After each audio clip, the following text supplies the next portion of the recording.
Hi friends, welcome to నాటు వైద్యం. ఈరోజు మనం శీఘ్ర స్ఖలనాన్ని తగ్గించే ఒక సులువైన అద్భుతమైన చిట్కా గురించి మనం తెలుసుకుందాం.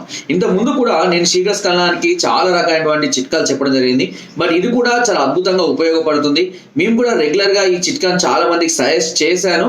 చాలా మంది మంచి ఫలితాన్ని పొందడం జరిగింది. సో ముందుగా శీఘ్ర స్ఖలనం గురించి చాలా మందికి సరైనటువంటి అవగాహన లేక ఎప్పుడో ఒకసారి కలవడం కానీ, లేదా ఏదైనా టెన్షన్లో కలవడం వల్ల కానివ్వండి, చాలా రోజుల గ్యాప్ తర్వాత కలవడం వల్ల కానివ్వండి, కొంతమందికి ఫ్రాక్షన్స్ ఆఫ్ సెకండ్స్ లోనే వీర్యం అనేది స్ఖలనం అయిపోవడం అనేది జరుగుతుంటుంది. ఇది సర్వసాధారణంగా జరిగేటువంటి నార్మల్ ప్రాబ్లం. దీన్ని పెద్దగా భయపడాల్సిన అవసరం అయితే లేదు. రెగ్యులర్ పార్టిసిపేషన్ లో ఉండి కూడా ఫ్రాక్షన్స్ ఆఫ్ సెకండ్స్ లోనే కనుక స్ఖలనం అయిపోతూ లేదా అంగస్తంభన సరిగా జరగక ఇబ్బంది పడే వాళ్లకు ఇప్పుడు నేను చెప్పబోయే ఈ చిట్కా అనేది చాలా అద్భుతంగా ఉపయోగపడుతుంది. దీనికి కావాల్సిందల్లా నాగకేసరాలు. నాగకేసరాలు అనేటివి దాదాపుగా మనకు అన్ని రకాల చౌదాపుడి దుకాణాల్లో అవైలబుల్ గా ఉన్నాయి. ఈ నాగకేసరాలు కొంచెం పాము పడగ ఆకారంలో ఉంటాయి. వీటిని ఈ నాగకేసరాలను కొన్ని మోతాదులు సుమారుగా ఒక 10 నుంచి 20 తులాల మోతాదులో తీసుకొని వచ్చి వాటిని బాగా మెత్తగా దంచి చూర్ణం లాగా చేసుకోండి. అంతే. ఇంకా మనము ప్రతిరోజు కూడా ఏం చేయండి అంటే కలవడానికి 1 గంట నుంచి 2 గంటల డిస్టెన్స్ లో ఒక గ్లాసు వాటర్ లో, గోరువెచ్చటి వాటర్ లో 1 తులము ఈ నాగకేసరాల చూర్ణము, 1 తులము ఆవు నెయ్యి, ఈ రెండింటిని ఆ నీళ్ళలో బాగా కలుపుకొని తాగేసేయండి.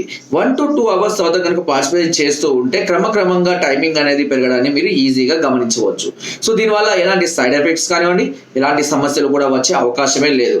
అండ్ నేను ముందే చెప్తున్నాను, ఈ చిట్కాలు ఫాలో అయ్యే సందర్భాల్లో ఖచ్చితంగా పథ్యం అనేది మీరు ఫాలో అవ్వాలి. ఫాలో అవ్వకుండా కేవలం పథ్యాన్ని మాత్రమే ఫాలో అయితే ఎలాంటి ప్రయోజనము ఉండదు. ఎలాంటి పథ్యం ఫాలో అవ్వాలి అంటే ముందుగా చింతపులుపును పూర్తిగా అవాయిడ్ చేయాలి. చికెను, చేపలు ఈ రెండింటిని కూడా అవాయిడ్ చేయాలి.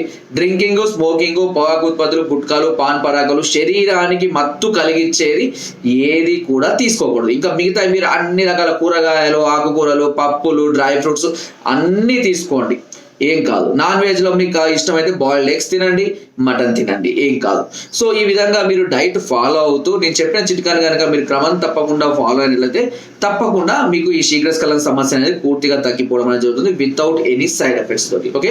అయినా కూడా ఇంకా ఏదైనా ఇబ్బందిగా ఉన్నా లేదా ఇంకా ఏదైనా సమస్యలతో మీరు బాధపడుతున్నారని సంప్రదించాలి అనుకుంటే ఒకసారి కింద స్క్రోల్ నెంబర్స్ కి ఫోన్ ద్వారా కానీ, వాట్సాప్ ద్వారా కానీ, కింద డిస్క్రిప్షన్ మా యొక్క అడ్రస్ కూడా నేరుగా వచ్చి మిమ్మల్ని సంప్రదించి మీ అన్ని రకాల సమస్యలకు సలహాలని, సూచనల్ని, మెడిసిన్స్ కూడా పొందవచ్చు.